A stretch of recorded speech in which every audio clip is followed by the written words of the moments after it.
sportsrap.com. You can get into the link or the group description, Sports Rap Podcast, and get the link to the system. And let's get it cracking. We are now going to delve into our Eagles talk. And like I mentioned to you, I'm going to give you some updates on what the Eagles have done so far in free agency. And then we'll move into some things that are going on with Carson Wentz. Like I said, he has finally spoken. And some of the comments that were made, what's going on? Tell you what's happening, my bro. Some of the comments that were made by Carson Wentz kind of gave me a little different feeling about him and how he is and some of the things that he says. And we'll talk about that in just a second. Real quickly, some of the moves that have already been made by the Eagles after, I've been reporting how Howie has been restructuring contracts to get them some space in the cap to do some things. They have agreed to terms to a one-year deal worth $5 million for safety Anthony Harris, formerly of the Minnesota Vikings, who has played under the newly minted Eagles defensive coordinator. There's a Foles trade. There's still talk about this Foles trade with the Bears. These talks are still ongoing, so don't completely rule out a return of Nick Foles. They also signed running back Adrian Killins and safety Andrew Adams, formerly of the world champion Tampa Bay Buccaneers. They have officially released Alshon Jeffrey and Malik Jackson, and they are scheduled to meet with former Titans cornerback Adoree Jackson today. So, what I wanted to get into, before I do that, let me just give some things. There are 10 players that have been projected that the Eagles could possibly look at and possibly afford. And some of these players I'm just going to give you the name and the former teams or the teams that they most recently played with in their position. Dan Arnold, the tight end from the Arizona Cardinals.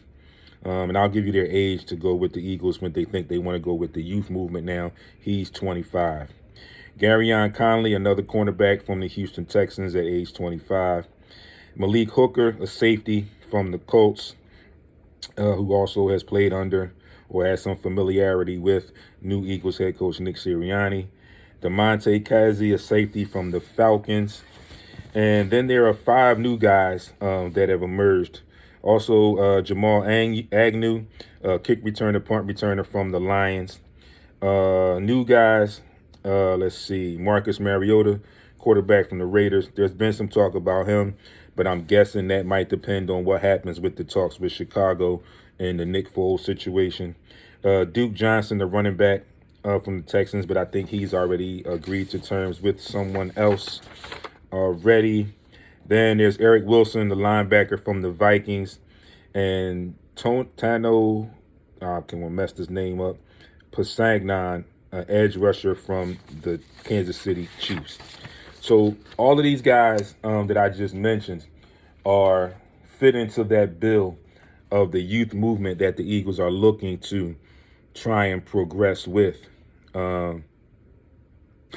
Yeah, what's up, Quan? Thanks for tuning in, cuzzo. Good friend of mine, Tavius Green, he says, no Falcon safeties, the pass defense sucked. Well, their whole team pretty much sucked, Tay. So, but you never know. It could be a change of scenery that might help. And I have to slightly applaud the Eagles in the names that I mentioned and what they've already done, because now it appears that they are addressing some of the holes. They've addressed that secondary. They, like I said, the safety from Anthony Harris from the Vikings, and they're and they also a safety from the Buccaneers, Andrew Adams, and then they're supposed to meet with another cornerback, Adoree Jackson, today. So they're attempting that, and they also have a linebacker on that list. And I've been hearing that they are looking to bring in some other linebackers to kind of put more value and shore up that linebacking core.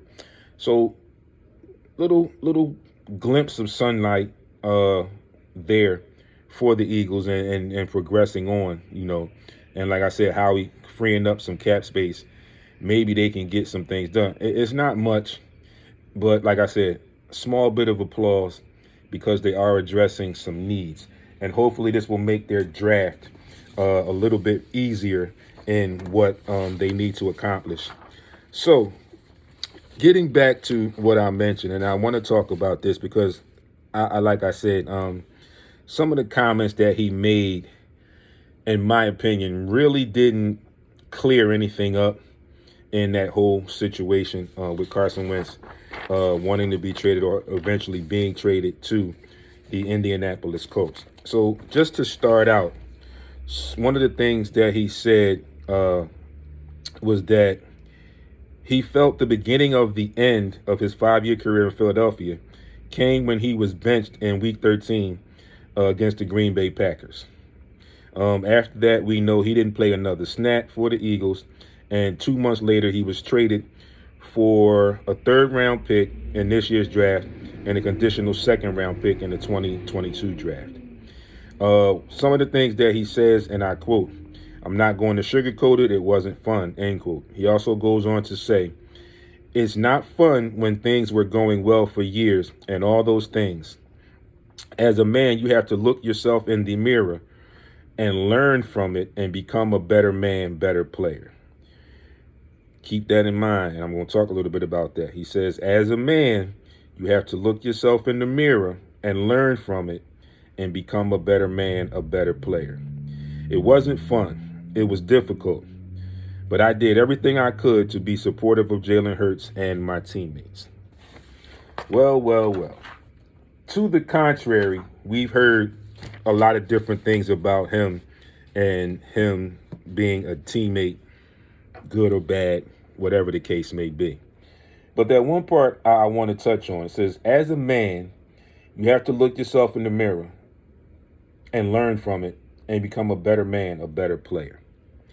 Well, in my opinion, just breaking down those particular words, I don't really think he did that. In an instance at that level where he oftentimes labeled himself as a competitor,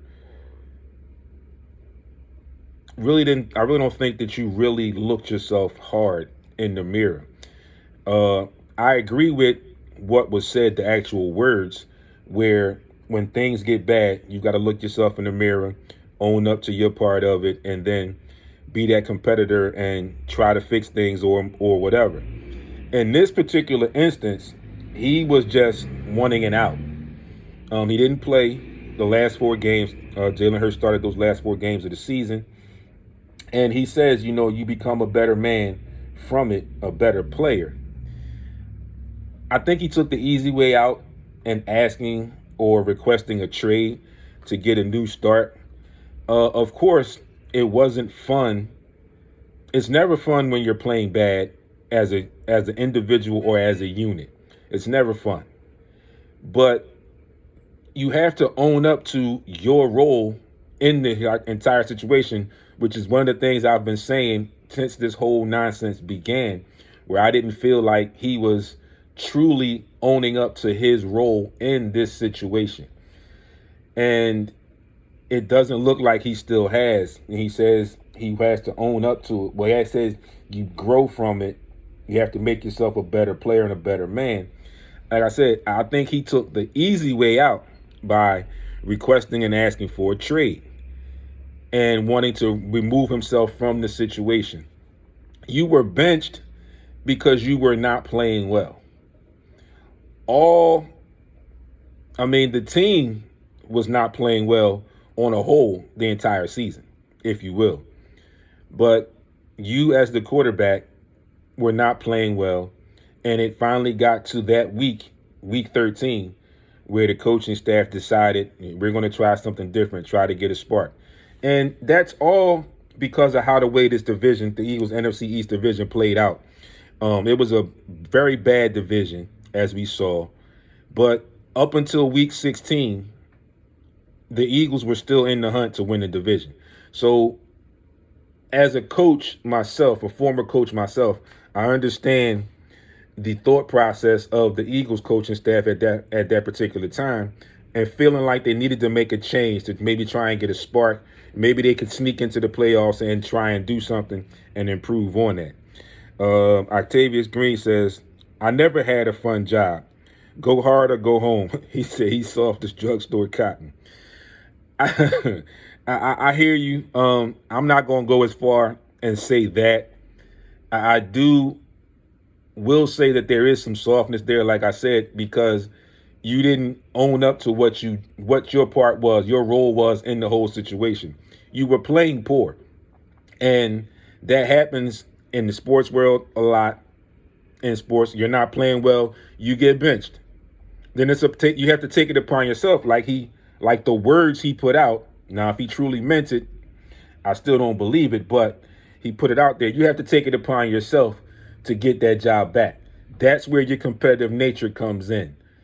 I honestly believe that if he had been here, like I mentioned a few weeks back, that there probably would have been an open competition because of what he did throughout the season.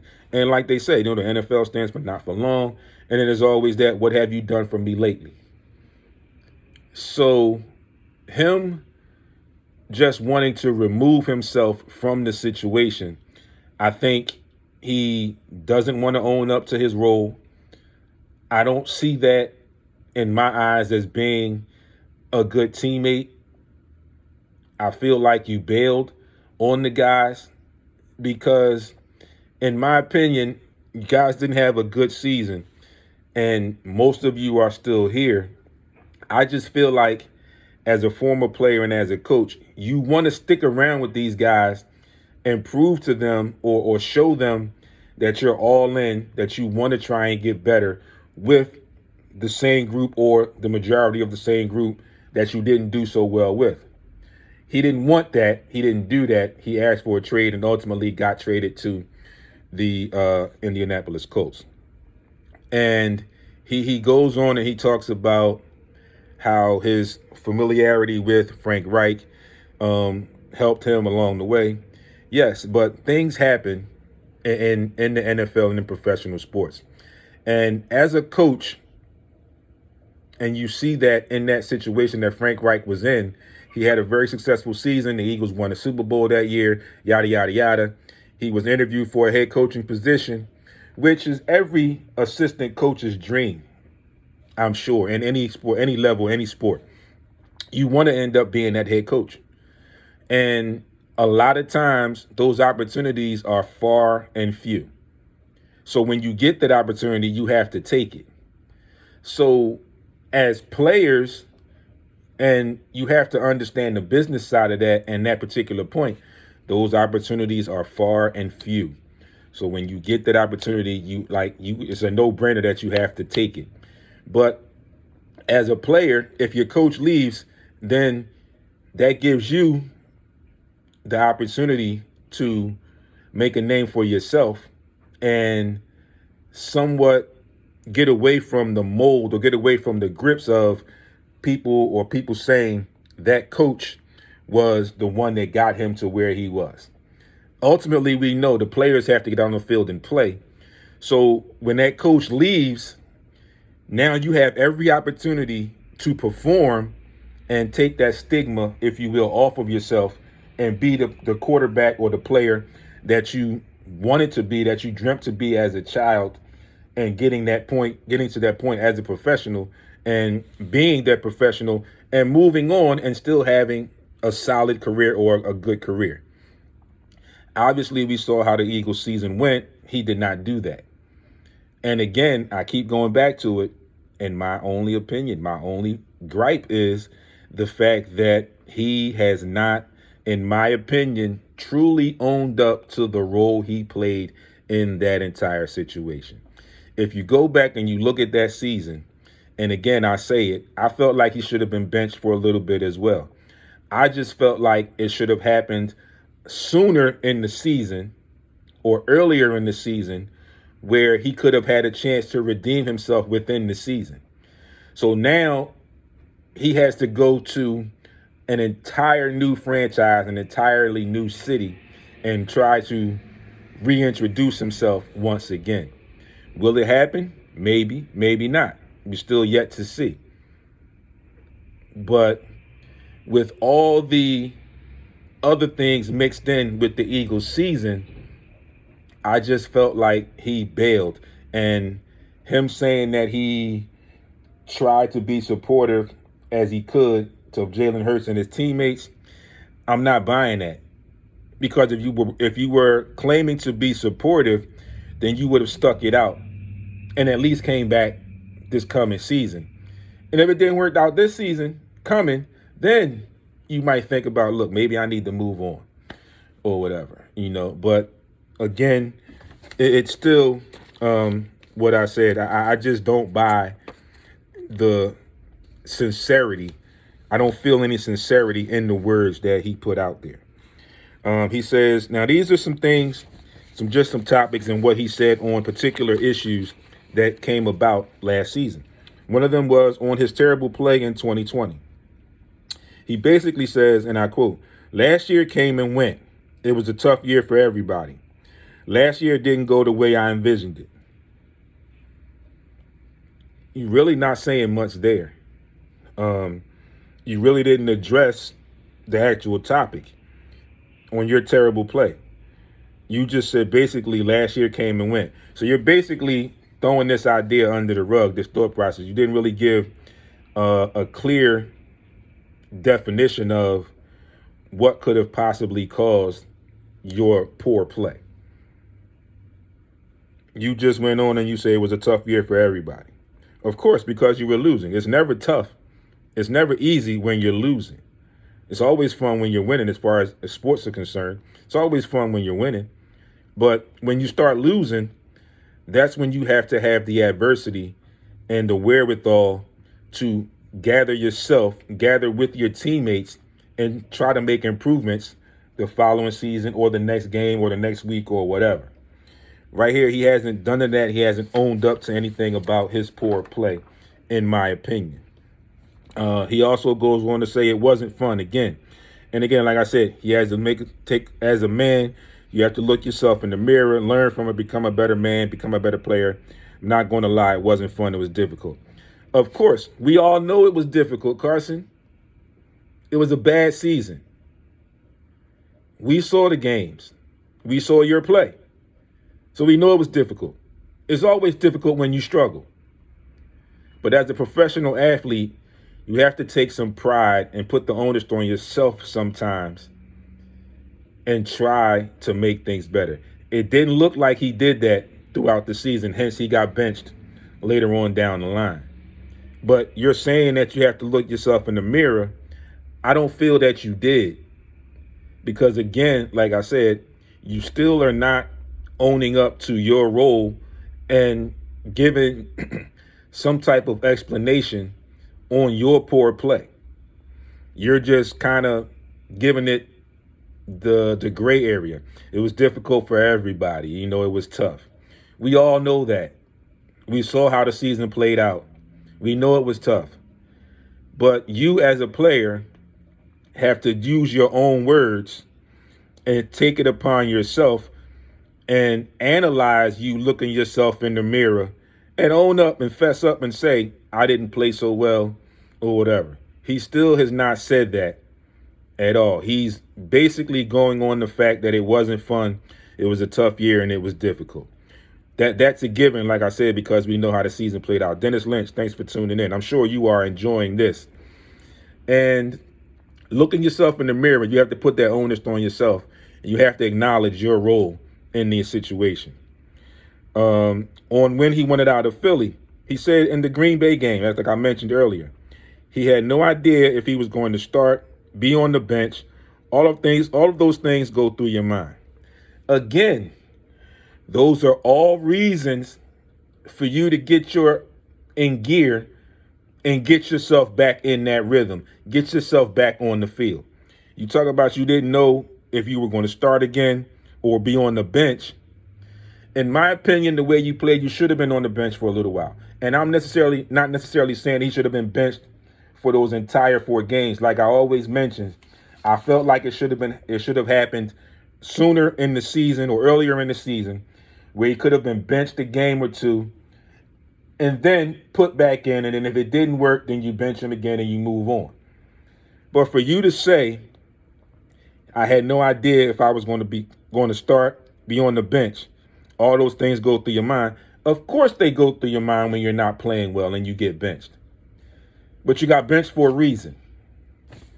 You didn't, Doug Peterson didn't just wake up one day and say, oh, we playing Green Bay today. All right, Carson's going to get benched. He didn't.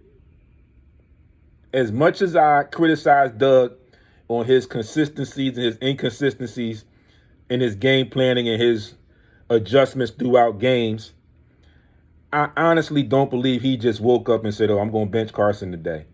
He's not playing well. I think he might have felt like in that moment they had an opportunity where they could have gotten back into that game, and he wanted to bring a spark to the team. He did bring a little spark. They got back in that game. They just didn't get over the hump. Okay? But as a player, for you to say that, of course that's going to go through your mind when you're playing poorly. But in that, you still have not acknowledged that you played poorly. It's where I have a problem. You still have not owned up to your role in this entire situation. And I know people, I keep saying it that way, but that's my whole issue with this entire situation. At some point, you have to take ownership and take accountability for what you did and how you performed. You have to. On whether he demanded a trade, and I quote, after the season, a lot of conversations with my agent back and forth and those type of things. It wasn't the season everyone envisioned. It wasn't how I envisioned it. I am not going to delve too much into those conversations. As far as being a competitor, I've never once questioned my competitiveness. But at the end of the day, this was outside of my control. I really don't believe that. I know where I'm at today, and for 5 years, I gave everything I had on and off the field. Dennis Lynch chimes in and he says, blame management. They overpaid a QB. That is a damn good backup, I'm assuming you meant Lord Lynch. He lacks the heart and the attitude. I kind of agree with that there. Like I said, even on whether he demanded a trade, never gave what I just wrote the quote. He never gave you a clear answer.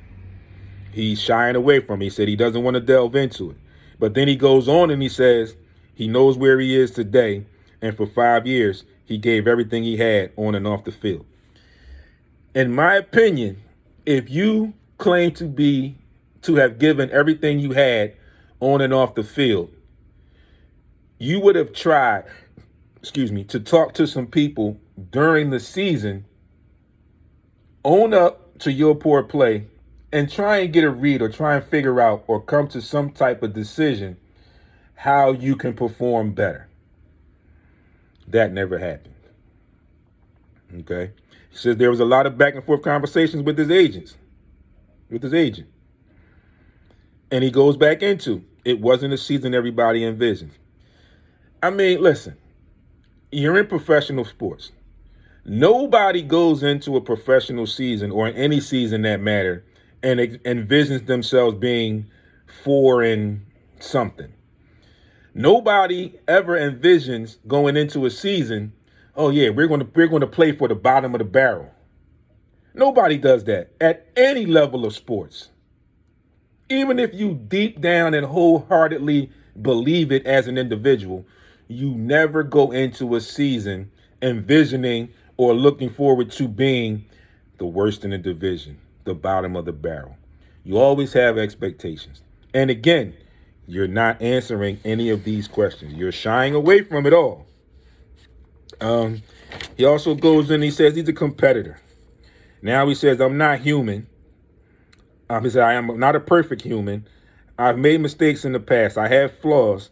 I am going to do everything I can to be the best I can be. Yes, with another team. So you bail on the guys that you started out with, the franchise that put their trust in you and paid you to move on to another team to start over. So you basically just jump ship. And again, still not giving any onus or taking any accountability to how you performed your last season here. He goes in and he says, if any of my teammates think I wasn't the best teammate, I apologize and wish I could be better. You could have been better by staying and trying to be better as a player and a unit with this group here. Did not do that. You wanted to move on.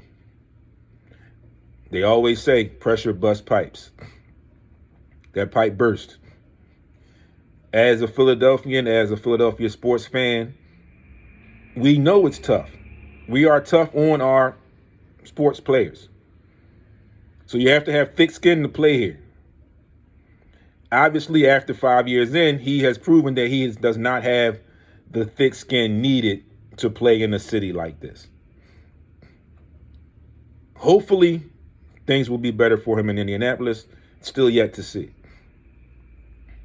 But in my opinion, you say you apologize and you wish you could be better. You could have been better if you gave it at least one more shot here with these teammates or with these guys that you so-called teammates. On Jalen Hurts, he says Jalen and him had a good relationship and he wished the kid nothing but the best. He also goes on to say he trusted Howie and the ownership there to make the best decisions for the team, and they showed me nothing but confidence and trust. I don't think that had an influence on me one way or another.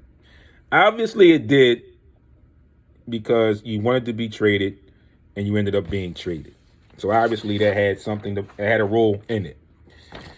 He also goes on and says, I'll be honest, I didn't know I have been called washed up yet. That's a new one to me. I'm not buying that. I'm sure you've heard that. For 5 years, he said he gave everything he had. When I lie my head on that pillow at the end of the night, I know I gave it everything I ever had. Maybe, in your opinion, you feel so. That's fine. But as a Philadelphia fan, somewhat speaking for other Philadelphia fans, you didn't, because you didn't stick it out. In my opinion, you kind of owed it to Philadelphia to give them one more shot.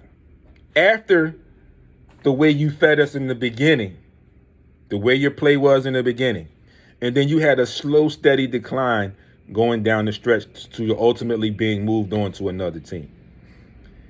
If you felt like you gave it your all, you gave it your best, I feel like you should have stuck around for at least one more season and gave it a shot. Try to bring things up. Try to recoup and get better with this organization. So those are a lot of the things that Carson Wentz said. And yeah, they might not have wanted to give him another shot. Like I said, Tay, I kind of agree with that as well. And it showed where they actually worked and facilitated a trade. But the responses that you give are still not clearing up, and we still don't have any type of reasoning why you played so poorly. No one can tell us that but you, and you have not done it. So I don't buy a lot of the things that he said with those comments. I just feel like, you say these things like they're things that are programmed, or someone has kind of hinted to you and nudged you a little bit and said, look, no, say this, say that, say this. Again, as a professional athlete, when you have a poor season, it's incumbent, in my opinion, upon you to take the wherewithal to try and improve on that. And a lot of times I feel like you will be better served to do that with the same unit that you had that poor season with, as opposed to bailing and moving on to another situation. Yeah, he said the team even played harder for Jalen Hurts. Absolutely, because he stuck it out. And in a small way, he's the rookie. He didn't have anything to lose. But he went out there and he played. He gave it his all. He made mistakes. He went and talked to the coaches. He talked to his teammates to try and see things. And it showed even when he got benched for Nate Sudfeld late in that last game of the season, he was confused. He was talking to his teammates. He's like, yo, I have no idea why this happened. Like, I'm doing what I can out here. I'm trying to be the best quarterback that I can be, to put this team in the best position to win on the field. And then there must be some other things going on because I'm confused as to how I got benched for Nate Sudfeld. Ultimately, it came out that they wanted to lock up that number 6 pick, which they did in that loss. But nonetheless, I think the moxie that Jalen Hurts portrayed in his 4 games gathered and rallied the troops around him, as opposed to Carson Wentz playing poorly, not owning up to his poor play, and the troops kind of looking at him like, look, dude, yeah, okay, you want to play like that? All right, well, we just going to go out there and go through the motions. We're not going to support you if you're not going to support yourself. It's kind of the way I felt. And that's where I am with that, folks, on that issue. So, moving along, I want to get into this Deshaun Watson issue. Like I mentioned in the opening or earlier in the show, I briefly mentioned about the racial instances or incidents that were going on around the country centered around the Asian communities. Octavius Green says, I blame all of this on the ex-head coach, bro. He mismanaged the whole thing. I agree.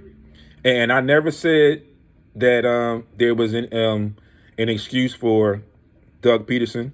When this thing first started, I mentioned that there were several angles that played a part in this role, in this whole situation. I just was a little disturbed that Carson Wentz never took accountability for his actions and his play. But I agree with you, Tay. The ex-coach didn't handle that very well at all. Like I mentioned, if you were going to bench him, I felt like you should have benched him earlier in the season to see where he was, see where his competitive nature was in practices and trying to get himself back on the field, and then you would move on from there. So there again, I agree with you where he mismanaged the whole thing. But get into this Deshaun Jackson issue. Like I said, I mentioned the racial tones in sports with the anti-Semitic comments from Myers Leonard last week. He has hence been traded. And then we had these incidents around the country with the attacks and everything, the violence towards Asian folk. And now we see how, like I always like to say, the major conglomerate, the NFL, wants to control the narrative. Deshaun Jackson is making it a big point that he is adamant that he wants out of Houston. And now it's come to the point where he wants to be out. He tells them he's not going to play for them anymore. They're insisting that he is going to play. They're not trying to really move him. They're trying to stonewall him, if you will. Octavius says, funny how this BS in Houston comes out when he wants to leave, but I'll wait to pass judgment. He could be a crumb. Absolutely. We don't honestly know what happened, but it's just surprising how now he's adamant about leaving your organization, and then all of these stories come out. It was initially reported that there were 4 lawsuits, and there are more that have come out, and it's up to now 7. There are things, he says, that the sexual harassment against a massage therapist. There are things that he said that he has done, and I'm not going to go into detail about what they say he did, but it's just funny how he wants to be removed from that situation. And now all of a sudden he's made it perfectly clear that he does not want to play and will not play for Houston again. Now all of a sudden they're at wit's end because Octavius, guess this, they mismanaged it and didn't work enough to try to facilitate a trade. Now he's demanding out, and now all of a sudden these harassment suits come up. It's pretty funny how that played out. So, like Octavia said, we don't know the full extent of what went on in those situations. We just know what's being reported to us. But it's just amazing how all of this is coming out now. If this was the case, and I'm playing devil's advocate here, if this was the case, why didn't this come out in the very beginning when he initially said that he wanted to move on from Houston? Wasn't done there.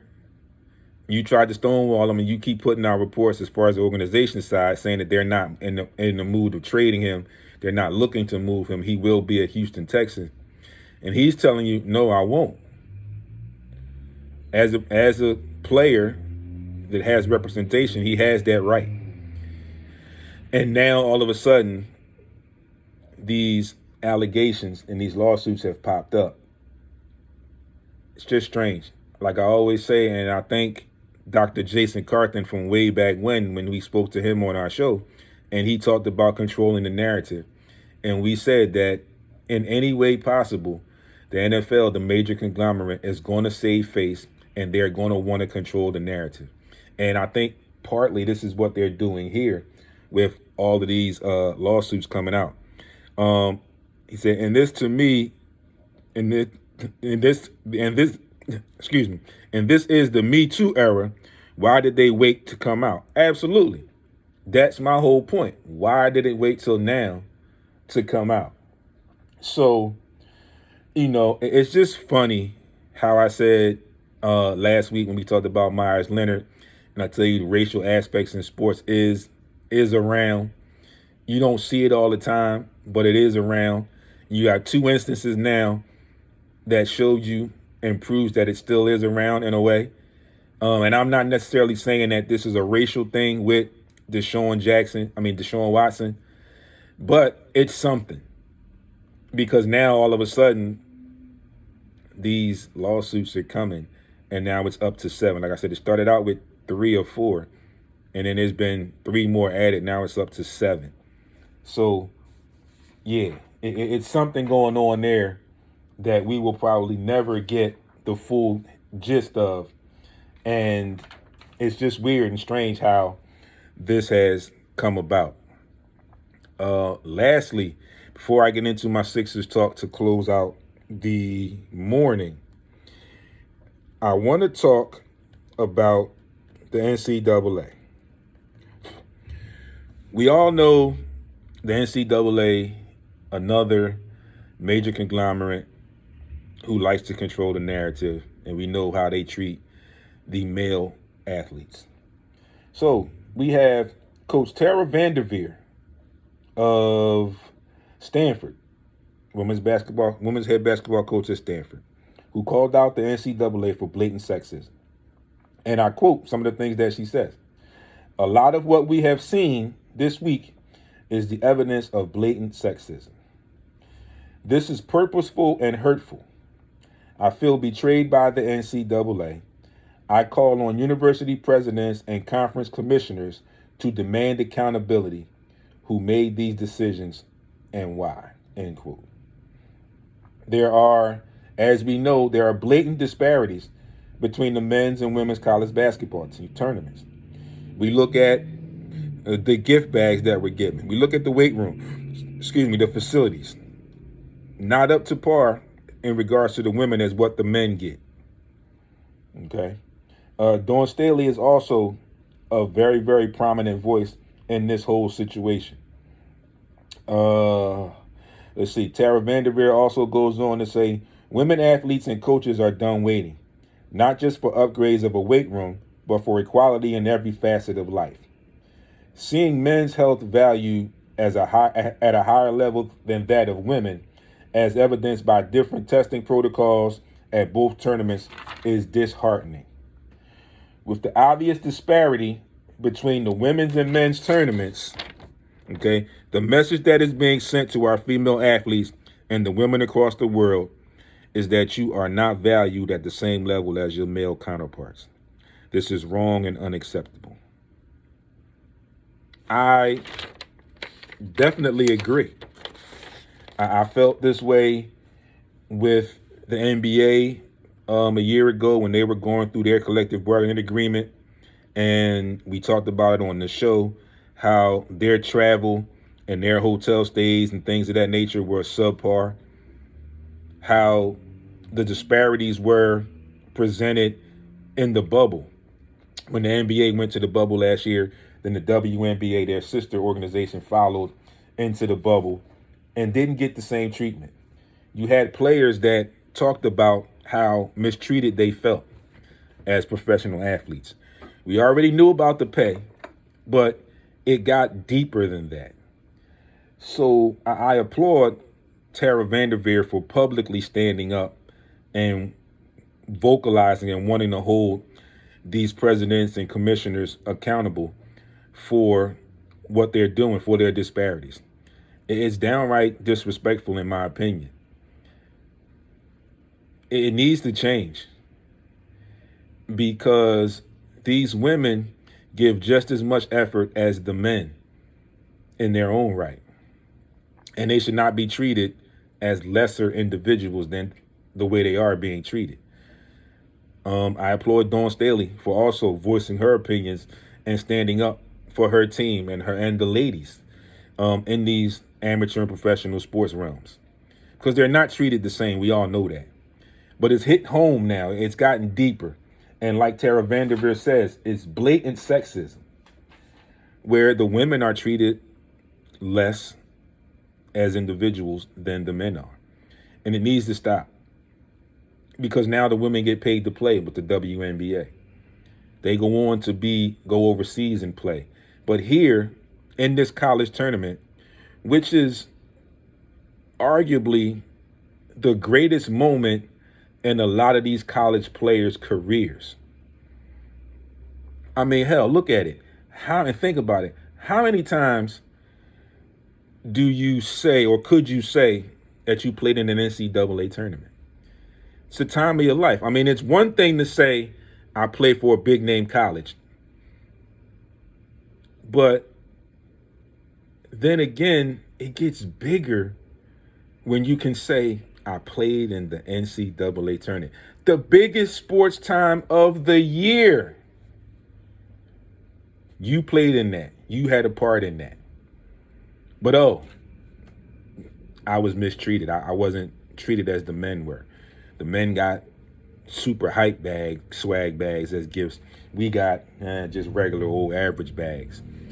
The guys stay in 5-star hotels. We're staying in quality inns.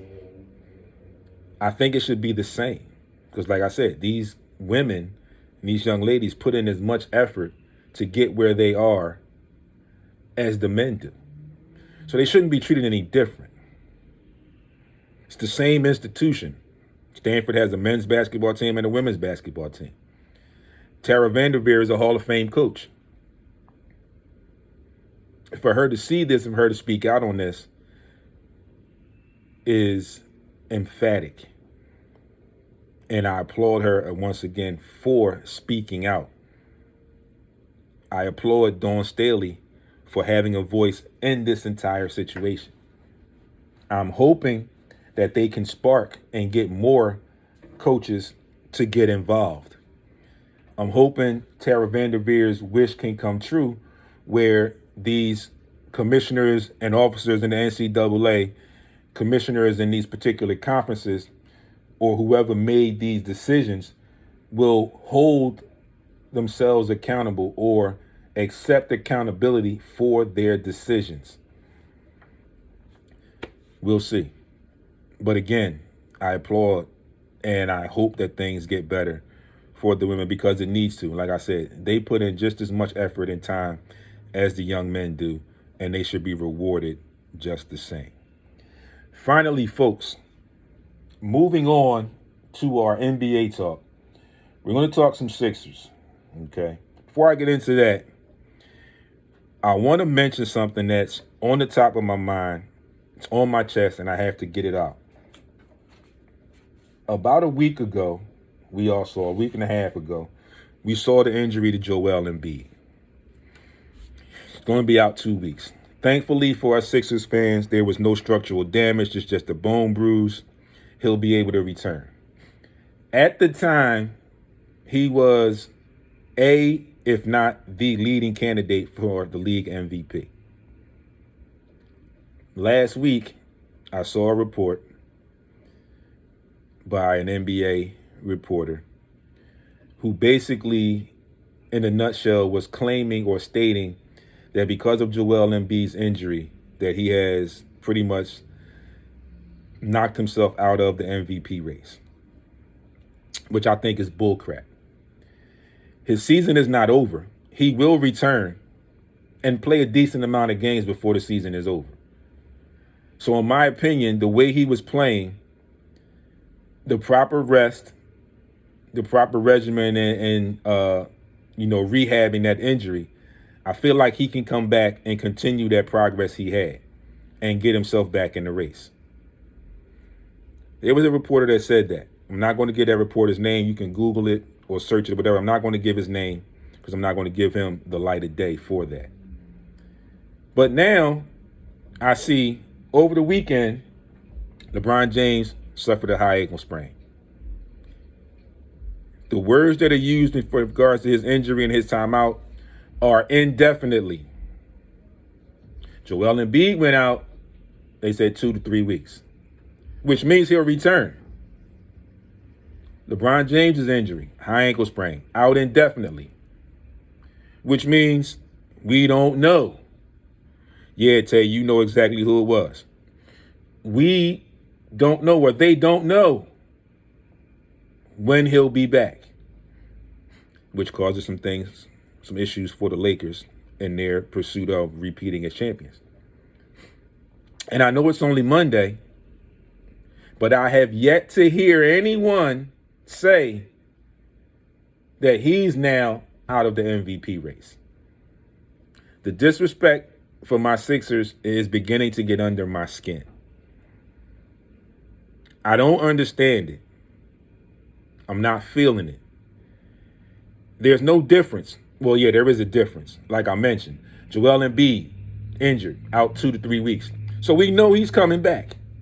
You can go through the schedule and kind of get a read and see, oh, he'll be back maybe this game and that game. And I've done that. So it looks like he may come back either the Lakers game or the Clippers game after missing about 6 games. When you use the word indefinitely, for one, it leads me to believe that you don't know when this team is coming back. Yeah, he says, I hate him. He's going to make excuses for LeBron. Absolutely. When you use the word indefinitely, it just leads me to believe and clicks that light onto my head that it's a lot of uncertainty there. And you don't know when or if he'll return for the season.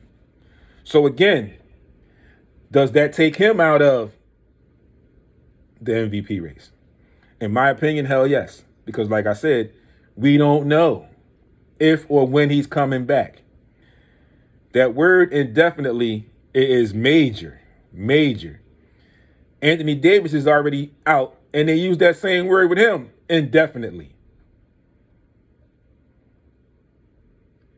So how can you justify saying that Joel Embiid, who was, in my opinion, the front runner for the MVP when he got hurt, to going into missing 6 to 8 games and then being able to return? So we know a timetable when he'll make a return. And on the other hand, with LeBron James being injured indefinitely, we don't know if or when he'll return. So how is that not removing him from the MVP race? I don't get it. I don't understand. But like I said, some things have got to change. And I just feel like the way Joel has been playing, the way the Sixers have been playing, I think that he is going to have some more to prove when he returns. So, NBA, watch out, because when the big fella comes back, it's on and cracking. The same way when the Nets ended up with Kyrie Irving and then getting Kevin Durant, then they made the trade for James Harden. And even prior to the trade for James Harden, they were instantly picked as the number 1 seed in the East, the team to come out of the odds-on favorite to come out of the East. Still 1 game behind the Sixers, who have held it down for 60 days, they've been in number one spot.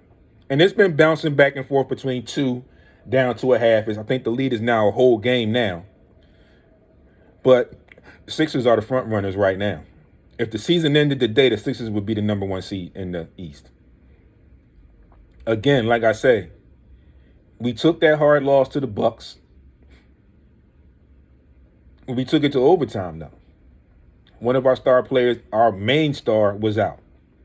It would have helped if he had played, but we got them 2 more times. And again, I say, as I have been saying, the Bucks and the Nets don't scare me.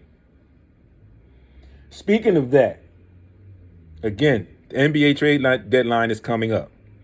It is Thursday, the 25th. Or is that Friday? Whatever day it is, but it's the 25th. A lot of rumors and a lot of speculations about the Sixers. There are a lot of trades that have been speculated, a lot of names that have been floated around. And I honestly think that Daryl Morey is working on a trade. I also honestly think that he is trying to get another team involved because we have parts that teams might begin to ask for that are intricate parts of our success right now that they do not want to get rid of. They want to add to that and make this thing better. So I still believe that something will be done. I just haven't heard much of anything yet. And I'm okay with not hearing anything right now. It just leads, that old saying, no news is good news. There could be something brewing. There could be something on the table. There could not be. But I think my gut feeling is that there will be a move made. And I think that it will be something that will help this team get further than where they already think the unit they have will get them. So just real quick, some trade scenarios that were put out in regards to the Sixers. And first, in assessing what could go on, there's a report that said that some of these players are the players that could be dealt, that have been in rumors to be dealt. Danny Green, Terrence Ferguson, Mike Scott, Vincent Poirier. I know a lot of people have been tough on Danny Green, but I think within the last 4 or 5 games, I think he's starting to find his way. New team, new system, new teammates. But I think he's starting to find his way and doing his job as he's labeled as a 3-and-D. He showed it the last 2 games with his defense. So I think the success in his name might be beginning to be halted or pulled back in some of these things. The Terrence Fergusons that are not playing, the Vincent Poiriers, no issues with them. Mike Scott issue, the only thing I can say about that is it just feels like his name is coming up because it may just be time to move on, to free that cap space to make some other moves. Hasn't been consistent in his play due to injuries. And it's no disrespect. I mean, I like Mike Scott. I really like Mike Scott. But it's, again, like I said before about some other people in this area and players that were here on different teams and coaches that were here. It might just be time to move on. The marriage might have run its course. That's all I'm saying. So there's no disrespect to Mike Scott. I think it might just be time to move on from that. So first, the blockbuster, if you will, the Sixers and the Raptors. The Sixers would end up with Kyle Lowry. And, all of these trades, folks, that I'm giving you these names of things, and, in the NBA, these trades, the money has to match up in order for these trades to go through. So the alleged blockbuster is Kyle Lowry coming to the Sixers, coming home. And the Raptors would get Tyrese Maxey, a 21 first-round pick, a 25 first-round pick, top 20 protected, conveys to 2 future seconds, Danny Green, Mike Scott, and Terrence Ferguson. That right there, I think, is too much because you lose a lot in that. So unless they can get a third team involved in that, where that third team would be the one providing the young talent to Toronto, I don't think that in that particular instance, and what I just read to you, I don't think that would happen. That's a bit much in my opinion. Another trade, Sixers would get Larry Nance. The Cleveland Cavaliers would get a 21 first-round pick, a 23 first-round pick, Mike Scott, Terrence Ferguson, and Tony Bradley. In my opinion, too much for Larry Nance Jr. Too much. I wouldn't do that. The next one, the Sixers and the Kings. The Sixers would get Bielica, who they had coveted before. The Kings would get a 21 second round via the Knicks, a 24 second round, and Mike Scott. I think in that situation, if you could throw maybe a Terrence Ferguson and Vincent Poirier in to complete that deal, I would do it. In that particular instance, I would hold on to Mike Scott, because we're talking about Nemanja Bjelica. The 21 second and the 24 second round pick, I think, would suffice. But arguably, because of free agency and the money that he signed for, they might have to throw another player in there. In that instance, I would try to substitute maybe Terrence Ferguson, someone else, and take Mike Scott out. We'll see. One that I like, Sixers would get George Hill. The OKC would get a 21 first, Mike Scott and Tony Bradley. I would like to, again, like I said, Mike Scott is in this because I think the time has come and the money he's making would help in these trades. If you have to move Mike Scott for that, I'm okay with that. But the way Tony Bradley has stepped up and played, I would possibly try to put in Terrence Ferguson and Vincent Poirier to take Tony Bradley off or take Mike Scott off. But again, like I said, Mike Scott's name is coming up because of the same feeling I believe that I have. It might just be time. And his play, his injuries have not had him be that useful to us. The Sixers will possibly, or more than likely, be reluctant to move Shake Milton, Tobias Harris, and Seth Curry. Definitely reluctant to move Shake Milton and Tobias Harris the way Tobias Harris has been playing over the last few games. Seth Curry just got caught. I think his name is off the table because we see what he can give us. He just got caught in that COVID-19 situation where it slowed his progress with the rest of the team. So, that being said, it's going to be interesting to see what goes down and how this plays out moving towards the trade deadline, folks. Like I said, we've got 3 days. I haven't heard a lot as of late, but I also have heard that there have been issues where the Sixers want a third team involved in some of these deals where they won't have to give up some of their young talent. That, again, I say has been an intricate part in what they're doing and an intricate part in their success right now. So, that being said, folks, we close out with schedules for tonight for the NBA, the NHL. I already have given you the NCAA tournament, and I'll give you some spring training baseball scores. Moving along, I appreciate the guys that commented. Octavius Green Jr., George Lynch. I'm sorry, not George Lynch. I'm still thinking of Carolina Lynch mob. I apologize for that. Dennis Lynch, Quan, Cuzzo for tuning in. Thanks everybody that tuned in. For everyone else that tuned in that really didn't have comments, I hope you enjoyed the show. And here are your schedules for tonight. We start off with the NBA. The Kings are at the Cavs. Thunder at the T-Wolves. Hornets, Spurs, Raptors, Rockets, Jazz, Bulls, Celtics, Grizz, Pacers, Bucks, Hawks, Clippers. NHL.